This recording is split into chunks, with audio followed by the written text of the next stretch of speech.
अस्सलाम वालेकुम स्टूडेंट। आज हम पढ़ेंगे क्वेश्चन नंबर 6 का केस 1। इस सवाल की ख़ास बात यह है कि इसमें एक साथ दो ईयर गिवन है। जैसे 2008 का डेटा है और 2009 का डेटा गिवन है हमारे पास। तो अब इसमें बैक वक्त आपने 2008 के रेशो भी मालूम करने हैं और 2009 के रेशो भी मालूम करने हैं। किस तरह मालूम करना है अभी हम देखते हैं। कौन कौन सा फार्मूला में मालूम करना है। Current ratio, quick ratio, working capital, inventory turnover, accountable turnover. एक नया फार्मूला मैंने ऐड किया है, ग्रॉस प्रॉफिट रेशो।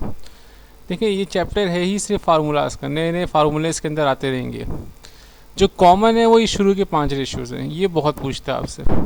इसके अलावा मज़ीद ऐड होते रहेंगे आहिस्ता आहिस्ता। तो आज हम कौन सा क्वेश्चन करेंगे, क्वेश्चन नंबर 6। और इसकी ख़ास बात क्या है कि इसमें 2 ईयर एक साथ गिवन है, यानी 2008 2009 इन दोनों के सारे रेशियो मालूम करने हैं मुझे। ठीक है, इसका आप स्क्रीनशॉट ले लें आप। तो सबसे पहले मुझे क्या निकालना है, current ratio. Question number 6 case 1 क्या निकालने जा रहे हैं हम, करंट रेशियो। करंट रेशियो का फार्मूला क्या होता है हमारे पास, current asset divide by current liability. तो पहले मैं करंट एसेट निकालूंगा 2008 का भी और 2009 का भी। जैसे कैश 2008 में कितना है, 1,60,000। तो कैश कितना लिखा मैंने यहाँ पर, 1,60,000। और 2009 में कितना कैश है, 3,19,000। तो 2009 में कितना लिखा है, 3,19,000। इसी तरह अकाउंट रिसीवेबल है 2008 में 1,30,000 है, 2009 में 1,08,000। 1,30,000 अकाउंट रिसीवेबल 2008 में, 2009 में 1,08,000। मार्केटेबल सिक्योरिटीज़ 1,10,000 और 1,05,000 है। तो यहाँ देखिए मार्केटेबल सिक्योरिटीज़ में यहाँ लिखा 1,10,000 और 1,05,000। फिर मर्चेंडाइज हमारा लेके था 1,50,000 और 1,00,000। तो मर्चेंडाइज 2008 में 1,50,000 और 2009 में 1,00,000। इसके अलावा लैंड, मशीनरी, फर्नीचर, ऑटोमोबाइल्स, ये सब फिक्स एसेट हैं। इनका काम करंट एसेट में नहीं है, क्योंकि हमने निकालना है क्या है, करंट रेशो। करंट रेशो निकालने के लिए मुझे करंट एसेट पता होना चाहिए, लिहाजा इसका यहाँ पर कोई काम नहीं होगा इन फिक्स एसेट का। अब मैंने करंट एसेट निकाल लिए, 2008 के भी निकाल लिए, 2009 के भी निकाल लिए। अब मैं क्या निकालूंगा, करंट लायबिलिटी 2008 का भी और 2009 का भी। 2008 में करंट अकाउंट्स पेबल कितना है, 25,000। और 2009 में अकाउंट्स पेबल कितना है, 17,000। तो यहाँ देखें अब अकाउंट्स पेबल 2008 में 25,000 और 2009 में 17,000। नोट्स पेबल 2008 में 20,000 और 2009 में 30,000। नोट्स पेबल 2008 में 20,000, 2009 में 30,000। फिर जो बॉन्ड्स पेबल है ये लॉन्ग टर्म लायबिलिटी है, ये करंट लायबिलिटी में नहीं आता है। तो करंट लायबिलिटी हमारे पास कितनी चीज़ें यहाँ पर गिवन है, 2, अकाउंट्स पेबल और नोट्स पेबल। अकाउंट्स पेबल और नोट्स पेबल, इन दोनों को प्लस किया तो 2008 में करंट लायबिलिटी कितनी है, 45,000। 2009 में करंट लायबिलिटी कितनी है, 47,000। यानी हम बैक वक्त 2 ईयर को लेके चल रहे हैं, 2008 को भी लेके चल रहे हैं, 2009 को भी लेके चल रहे हैं। यहाँ लायबिलिटी मालूम करते हुए भी 2008 को भी लेके चले और 2009 को भी लेके चले।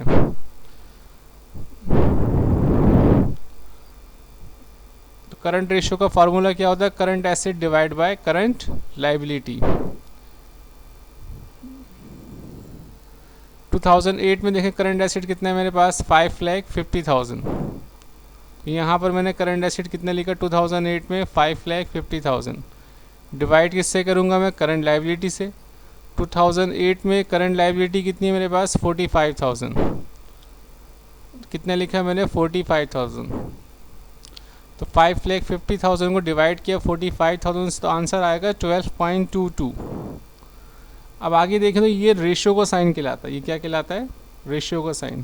तो जब भी रेशियो बोलेगा तो जो आंसर आएगा उसके साथ आप रेशियो लिख के 1 लिख दिएगा। आपको शायद ये बात पता होगी कि डिवाइड बाय 1 इसका मतलब है नीचे कुछ ना हो तो डिवाइड बाय 1 होता है।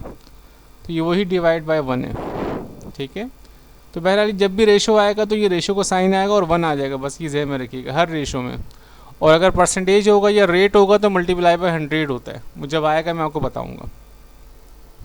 तो मेरा रेशियो है, इसलिए जो भी आंसर निकल के आएगा, यहाँ पर आंसर क्या निकल के आया 12.22, तो मैंने रेशियो को साइन लगाया और 1 लगा दिया।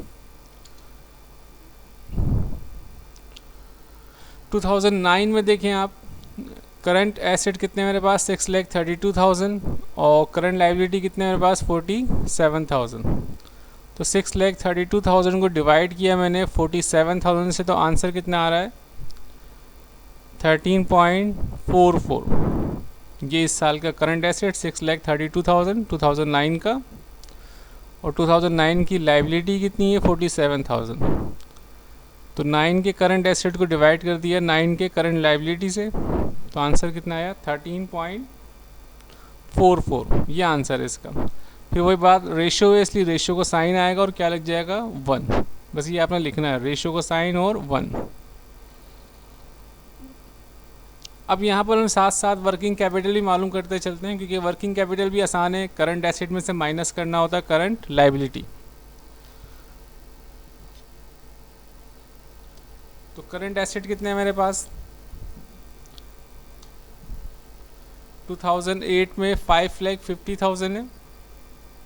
5,50,000 माइनस किससे कर दूंगा 45,000 से 2008 की करंट लाइबिलिटी, तो कितना आ गया वर्किंग कैपिटल 5,50,000। इसके बाद 2009 के करंट एसेट कितना है 6,32,000, तो 6,32,000 लिखा मैंने और माइनस कर दिया करंट लाइबिलिटी से। 2009 की करंट लाइबिलिटी कितनी है 47,000, इसको इसमें से माइनस किया तो कितना आ गया 5,85,000। तो ये हमने करंट रेशियो भी मालूम कर लिया 2008-2009 का, और वर्किंग कैपिटल भी मालूम कर लिया 2008 और 2009 का। इसका स्क्रीनशॉट ले लें आप।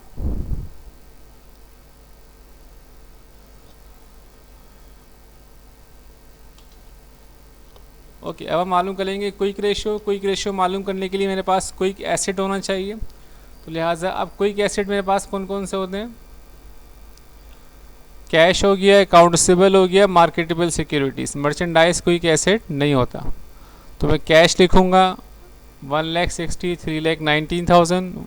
तो कैश कितना आ गया 2008 में 1,60,000, 2009 में 3,19,000। अकाउंट रिसीवेबल 2008 में 1,30,000 1,08,000, तो अकाउंट रिसीवेबल कितना आ गया 1,30,000 और 1,08,000। मार्केटेबल सिक्योरिटी 2008 में 1,10,000 है और 2009 में 1,05,000 है। मार्केटेबल सिक्योरिटीज़ 2008 में 1,10,000 और 2009 में 1,05,000। फिर इन सबको प्लस किया तो क्विक एसेट 2008 की कितना आ गया मेरे पास 4 लाख। 4 लाख 2008 के क्विक एसेट है, और 2009 के क्विक एसेट कितना आ गया, इन तीनों को प्लस किया 5,32,000। अब आपको पता है कि हमने करंट लाइबिलिटी भी देखनी होती है, तो करंट लाइबिलिटी ऑलरेडी ये मालूम कर चुके हैं। अकाउंट्स पेबल को प्लस किया 2008 के 45,000 और 2009 की करंट लाइबिलिटी कितनी है, अकाउंट्स पेबल और नोट्स पेबल मिला के 17 और 30 मिला के कितना हो गया 47,000। तो क्विक रेशियो का फार्मूला क्या होता है, quick asset divide by current liability. Quick asset हम मालूम कर चुके हैं दोनों ईयर की, और करंट लाइबिलिटी भी हम मालूम कर चुके हैं पहले भी और अभी भी। 2008 में क्विक एसेट रेशियो क्या होगा 4 lakh divide by 45,000। 4 lakh quick asset आ गया और 45,000 करंट लाइबिलिटी आ गया। तो जब इससे उसके डिवाइड किया तो आंसर क्या आया 8.88। अब मैं आपको आज क्या बता रहा हूँ कि जब भी रेशियो लिखा होगा तो आप क्या करेंगे, ये रेशियो को साइन लगाएंगे और इक्वल टू 1 लिख देंगे, बस ये आपने लगाना है जब भी रेशियो बोलेगा। और जब भी रेट या परसेंटेज बोलेगा तो इस फिगर को 100 से मल्टीप्लाई करना था, लेकिन चूंकि अभी रेशियो का वर्ड इस्तेमाल किया लिहाजा रेशियो का साइन आएगा और क्या आ जाएगा 1। अब हम 2009 का मालूम करेंगे। 2009 का क्विक एसेट कितना है 5,32,000 और करंट लाइबिलिटी कितनी मेरे पास 47,000। तो 32,000 क्विक एसेट, लाइबिलिटी 47,000, डिवाइड किया तो कितना आ गया 11.31। ये इसका आंसर है। इसको इससे डिवाइड करने के बाद अब चूंकि रेशो है तो लिहाजा रेशो को साइन आएगा और क्या आ जाएगा 1 लिख देंगे हम आंसर का। इसे स्क्रीनशॉट ले लें आप।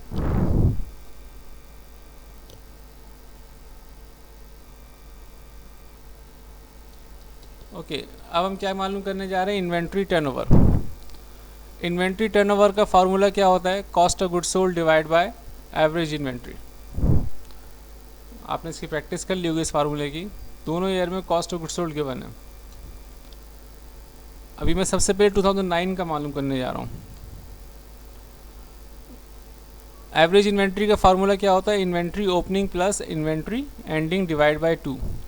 अब 2009 की कॉलम में अगर आप देखें, गौर से देखें तो ये मर्चेंडाइज है और इसमें 2009 में 1 लाख है, यानी एक ही मर्चेंडाइज गिवन है। ये एंडिंग बैलेंस होते हैं। ये कौन से बैलेंस होते हैं, एंडिंग। अब मैं ओपनिंग कहाँ से लाऊंगा, तो ये बात ज़हन में रखिएगा, जो पिछले साल का एंडिंग होता है वो इस ईयर का क्या बन जाएगा, ओपनिंग। यानी 2009 के लिए 2008 का एंडिंग बैलेंस 2009 के लिए क्या बन जाएगा, ओपनिंग। तो अब अगर मैं 2009 के मर्चेंडाइज का ओपनिंग बैलेंस मालूम करना चाहूँ तो वो कितना हो जाएगा, 2008 का एंडिंग, और 8 का एंडिंग कितना, 1,50,000। ये 8 का एंडिंग है तो 2009 के लिए क्या बन गया, ये ओपनिंग। तो एवरेज इन्वेंट्री कितनी है हमारे पास, 8 का जो एंडिंग है 1,50,000 प्लस 1 लाख, तो डिवाइड बाय 2 कितना हो गया, 1,25,000। ठीक है जी। तो ये एवरेज इन्वेंट्री इस तरह निकालना है। जो बाद वाला ईयर करंट ईयर होगा उसके लिए जो लास्ट ईयर की एंडिंग होगी वो उस साल के लिए क्या बन जाएगी, ओपनिंग। और ये जो फिगर्स होते हैं ये होते हैं सारे एंडिंग बैलेंस। तो ओपनिंग और एंडिंग को प्लस किया, 2 से डिवाइड कर दिया, तो ये क्या आ गया, average inventory. Inventory turnover in time का फार्मूला क्या होता है, cost of goods sold divide by average inventory. Cost of goods sold यहाँ गिवन है 4 लाख, एवरेज इन्वेंट्री हमने ऊपर निकाल ली है, तो 4 लाख को मैं ऊपर रखूँगा। सॉरी, 2009 में 2,80,000 कॉस्ट ऑफ गुड्स सोल्ड है। हम 2009 की बात कर रहे हैं क्लास। 2009 में कॉस्ट ऑफ गुड्स सोल्ड कितनी गिवन है, 2,80,000। ये 2,80,000 आ गया और 1,25,000 इसका एवरेज आ गया। जिस ईयर का मैं मालूम करने जा रहा हूँ उस ईयर की कॉस्ट ऑफ गुड्स सोल्ड लूँगा ना मैं। तो 2,80,000 को डिवाइड किया मैंने किससे, एवरेज इन्वेंट्री जो मैंने ऊपर मालूम किया था। तो इन्वेंट्री टर्नओवर इन टाइम कितना आ गया, 2.24 टाइम। यानी साल में ये 2.24 टाइम टर्नओवर होता है, आके चले जाता है। तो कितने दिनों के बाद ये टर्नओवर होगा, तो हम क्या करेंगे, 365 जो पूरे साल के दिन होते हैं उसको डिवाइड कर देंगे जो हमने इन टाइम निकाला था। 365 फार्मूले का आ गया, 2.24 इन टाइम का आंसर आ गया। इसको इससे डिवाइड किया तो 162 डेज़ के बाद ये टर्नओवर हो जाता है इन्वेंट्री, यानी आके ख़त्म हो जाती है। तो ये कौन से ईयर का निकाला मैं, 2009 का। अब मैं कौन से ईयर का निकालूंगा, 2008 का। 2008 में अगर आप नोट करें तो ये मर्चेंडाइज जो है वो 1,50,000 है, ये एंडिंग है, लेकिन इसका ओपनिंग नहीं है। अब आप ये मत समझिएगा कि सर जो 2009 का वो ओपनिंग बन जाएगा, भाई ये तो फ्यूचर ईयर है ना। अगर आप इस ईयर के हवाले से देखेंगे, आप ये 2008 का एंडिंग हो गया, मैं 8 के हवाले से बात कर रहा हूँ, ये एंडिंग हो गया। इसका ओपनिंग तो वो होगा जो 2007 का एंडिंग होगा, और 2007 का डेटा मेरे पास गिवन ही नहीं है। ये जो 1 लाख तो आने वाले ईयर का है, ये 2008 में तो इसका वजूद ही नहीं था, तो इसको तो मैं ले ही नहीं सकता। जबकि 2008 के लिए जो ओपनिंग होगा वो कौन सा होगा, 2007 का एंडिंग। अब चूंकि 2007 का बैलेंस गिवन नहीं है, लिहाजा मैं इसका एवरेज नहीं निकाल सकता। हमने ये बात कही थी कि अगर एवरेज ना हो तो फिर जो इन्वेंट्री गिवन होगी एंडिंग, उसी को यूज़ करेंगे हम।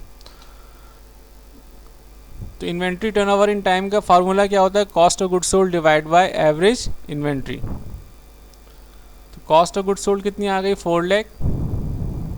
कॉस्ट ऑफ गुड्स सोल्ड कितनी आ गई, 2008 की 4 लाख। 2008 की कॉलम में लिखा नहीं, cost of goods sold 4 lakh. और एवरेज इन्वेंट्री में निकाल नहीं सकता, लिहाजा 2008 के ही कॉलम में जो मर्चेंडाइज होगी बस वही वैल्यू ले लेंगे हम। 1,50,000। एवरेज इन्वेंट्री क्यों नहीं निकाल सकता, ये एंडिंग बैलेंस तो गिवन है लेकिन ओपनिंग बैलेंस इसका गिवन नहीं है, तो लिहाजा मजबूरन हम क्या करेंगे, इस 1,50,000 को ही इस्तेमाल करेंगे और इसी से डिवाइड कर देंगे।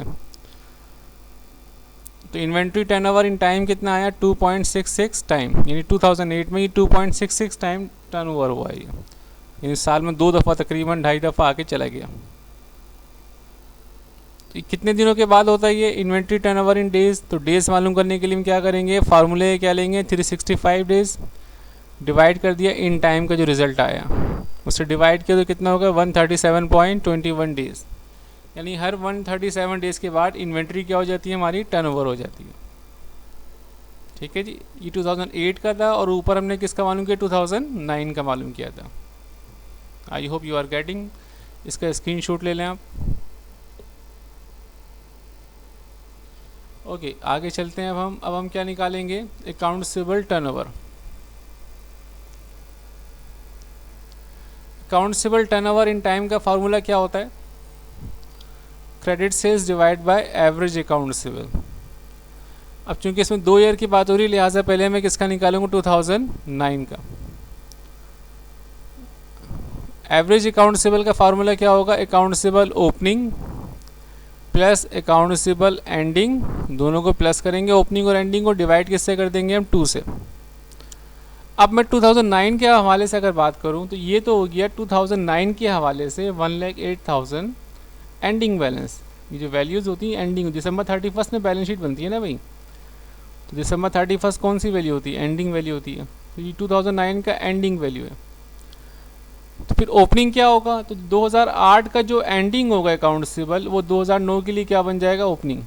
मीन्स 2009 पे अगर मैं खड़े होकर देखूंगा, ये 2009 के एंड से सोचूंगा, हवाले से सोचूंगा, तो ये जो हो गया हमारे पास, ये एंडिंग हो गया 1,08,000 और 2008 का जो एंडिंग है वो 2009 के लिए क्या बन जाएगा, ओपनिंग बैलेंस। तो एवरेज अकाउंट्सेबल ओपनिंग कितना आ गया, जो लास्ट ईयर का एंडिंग था 1,30,000, वो 2009 के लिए क्या बन गया, अकाउंट्सेबल ओपनिंग बन गया। प्लस किया किसमें, 1,08,000 2009 के अकाउंट्सेबल के एंडिंग बैलेंस में, इन दोनों को प्लस किया, 1,30,000 1,08,000 को डिवाइड किससे कर दिया, 2 से, तो एवरेज अकाउंट्सेबल कितना आ गया, 1,19,000। अब क्रेडिट सेल्स कितनी गिवन है हमारे पास, 5 लाख, और डिवाइड किससे करेंगे, एवरेज अकाउंट्सेबल से, और एवरेज अकाउंट्सेबल कितनी हमारे पास, 1,19,000।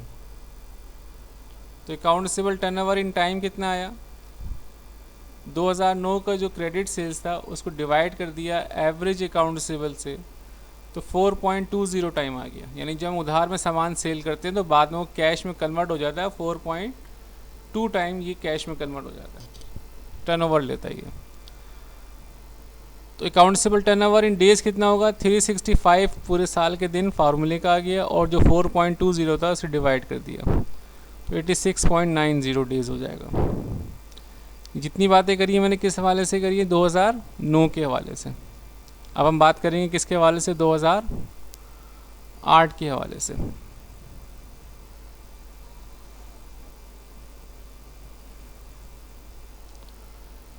तो अकाउंट्सेबल टर्नओवर इन टाइम का फार्मूला क्या होता है, credit sales divide by average accountable. Credit sales 2008 के कितना है, 5 लाख आना चाहिए ना, यहाँ पर मिस्टेक हुई थोड़ी सी, अभी करेक्शन करते हैं इसके। देखें 2009 का जो अकाउंट्सेबल है वो कितना है, 6 लाख है, यहाँ कितना आ जाएगा, ये 6 लाख, डिवाइड करेंगे हम किससे, 1,19,000 से,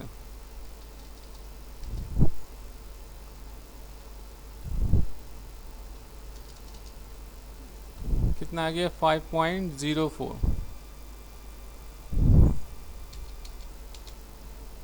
5.04। फिर मैं इससे डिवाइड कर दूंगा 5.04,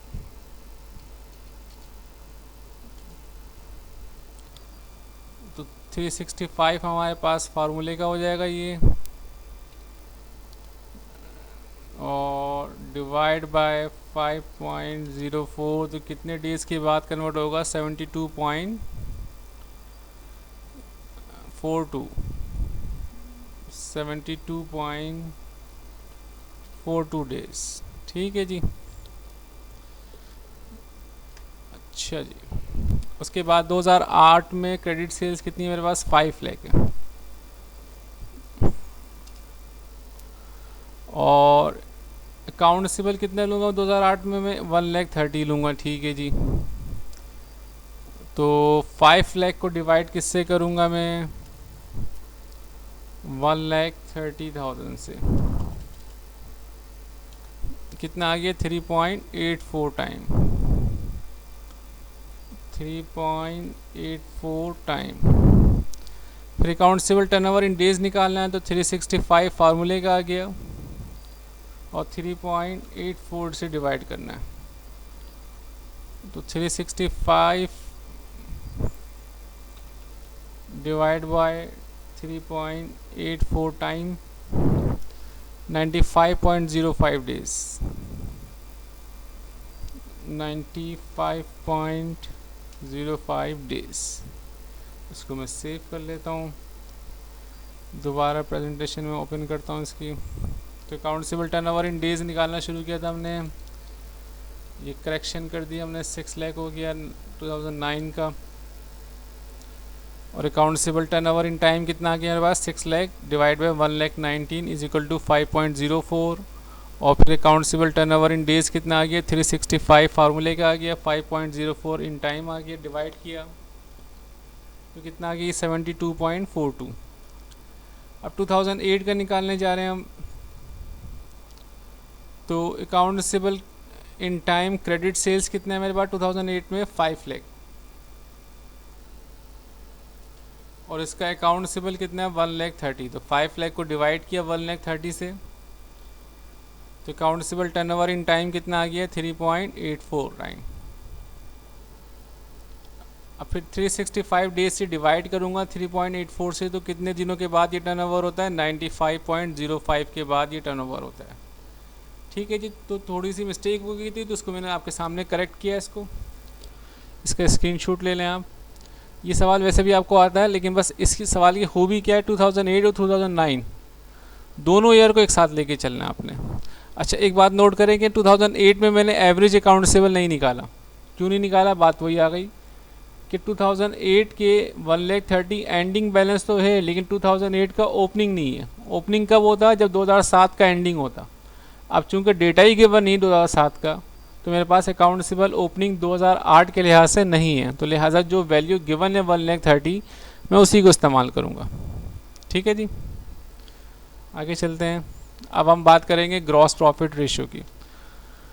एक नया फार्मूला है, मुश्किल नहीं आसान है। ग्रॉस प्रॉफिट रेशियो का फार्मूला क्या होता है? Gross profit divide by sales. 2009 की बात करते हैं हम, तो सबसे पहले मुझे ग्रॉस प्रॉफिट निकालना पड़ेगा। ग्रॉस प्रॉफिट का फार्मूला क्या होता है? Sales minus cost of goods sold. ये आपको पता होगा पहले भी। तो 2009 में सेल्स कितनी है? 6 लाख है और कॉस्ट ऑफ गुड्स सोल्ड कितनी है? 2,80,000। सेल्स देखें यहाँ पर कितने गिवन है 2009 में? 2009 का डेटा है ना ये, 6 लाख। और कॉस्ट ऑफ गुड्स सोल्ड कितनी है? 2,80,000। तो 6 लाख को माइनस किया 2,80,000 से, ग्रॉस प्रॉफिट कितना आ गया? 3,20,000। अब ग्रॉस प्रॉफिट रेशियो क्या होता है? ग्रॉस प्रॉफिट को ऊपर रखेंगे और डिवाइड किससे कर देंगे आप? सेल्स से। ग्रॉस प्रॉफिट हमने निकाल लिया यहाँ पर 3,20,000 और डिवाइड, ये 3,20,000 ग्रॉस प्रॉफिट आ गया और डिवाइड किससे करेंगे? सेल्स से। सेल्स कितनी गिवन है हमारे पास? 6 लाख। तो आंसर क्या आ गया? 0.53। अब चूंकि रेशियो की बात कर रही है तो इसलिए रेशियो को साइन आएगा और 1 लग जाएगा। यही अगर रेट की बात करता तो 0.53 को मल्टीप्लाई बाय 100 करता, फिर जो आंसर आता है वो लिखता मैं। आगे आगे बताऊंगा मैं आपको। तो ग्रॉस प्रॉफिट रेशियो का फार्मूला क्या होता है? Gross profit divide by sales. अब इसमें चूंकि ग्रॉस प्रॉफिट गिवन नहीं था, लिहाजा हमने मालूम किया। और ग्रॉस प्रॉफिट किससे मालूम करते हैं हम? सेल्स में से कॉस्ट ऑफ गुड्स सोल्ड को माइनस कर देते हैं। ये ग्रॉस प्रॉफिट निकला, सेल्स में से कॉस्ट ऑफ गुड्स सोल्ड को माइनस किया, ग्रॉस प्रॉफिट 3,20,000। फिर इस ग्रॉस प्रॉफिट को ऊपर रख के 3,20,000 को ऊपर रखा और डिवाइड किससे कर दिया, सेल्स से। सेल्स कितना गिवन है हमारे पास, 6 लाख। तो 3,20,000 डिवाइड बाय 6 लाख कितना आ गया, 0.53:1। अब मैं 2008 के हवाले से बात करूंगा। 2008 में भी जाहिर सी बात है ग्रॉस प्रॉफिट गिवन नहीं है, तो मुझे निकालना पड़ेगा। ग्रॉस प्रॉफिट निकालने का फार्मूला क्या होता है, sales minus cost of goods sold. देखो सेल्स ये गिवन है 5 लाख और कॉस्ट ऑफ गुड्स सोल्ड कितनी है, 4 लाख। 5 लाख में से 4 लाख माइनस किया तो ग्रॉस प्रॉफिट कितना आ गया मेरे पास, 1 लाख। तो ये रहा sales 5 lakh, cost of goods sold 4 lakh. 4 lakh में 5 लाख में से 4 लाख माइनस किया तो ग्रॉस प्रॉफिट कितना आ गया, 1 लाख। अब ग्रॉस प्रॉफिट रेशियो का फार्मूला क्या होता है, gross profit divide by sales. Gross profit अब हम मालूम कर चुके हैं 1 लाख, डिवाइड किससे कर देंगे हम, सेल से। तो ग्रॉस प्रॉफिट 1 लाख आ गया और सेल्स कितने गिवन है हमारे पास 2008 में 5 लाख। तो 1 लाख को डिवाइड कर दिया 5 लाख से, कितना आ गया 0.2। चूंकि रेशियो की बात कर रहा है लिहाजा रेशियो का साइन आएगा ये वाला, 2 नुक्ते वाला साइन जो है, और इक्वल टू 1। इसका भी स्क्रीनशॉट ले लें आप।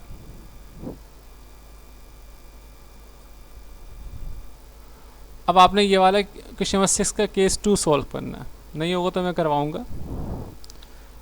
इसका स्क्रीनशॉट ले लें आप। तो ये आपने खुद से करना है, कोई मसला तो मुझे बताइएगा। I hope you are getting. Okay, अल्लाह हाफिज़।